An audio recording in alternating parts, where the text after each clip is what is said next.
பகுதிகளில் தண்ணீர் பந்தலை ஊராட்சி மன்ற தலைவரும் கிழக்கு ஒன்றிய செயலாளருமான சரவணகுமார் திறந்து வைத்தார்.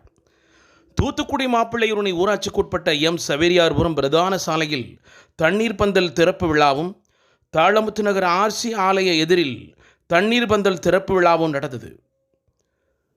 விழாவில் திமுக கிழக்கு ஒன்றிய செயலாளரும் ஊராட்சி மன்ற தலைவருமான சரவணகுமார் தண்ணீர் பந்தலை திறந்து வைத்தார்.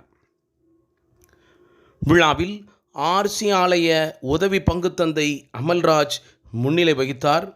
நிகழ்வில் மாவட்ட சுற்றுச்சூழல் அணி அமைப்பாளர் பி ரவி என்ற பொன்பாண்டி, அவை தலைவர் சோஜியர் முருகன், ஒன்றிய துணைச் செயலாளர் SR கணேசன், ஒன்றிய கவுன்சிலர் பாலன், ஊராட்சி மன்ற உறுப்பினர்கள் பாரதி ராஜா, சேசுராஜா, சக்திவேல், வசந்தகுமாரி, கிளைக்கழக செயலாளர் முருகன், வேல்ராஜ், சந்திரசேகர், ஜோதிபாசு நகர் கிளை செயலாளர் வேல்ராஜ், மகளிரணி சண்முகத்தாய், மாரியப்பன், சமீர்வியாஸ் நகர் மக்கள், திமுக இளைஞரணி கௌதம், செல்வக்குமார் உட்பட கழக முன்னோடிகள், மகளிர் அணியினர் பலர் கலந்து கொண்டனர்.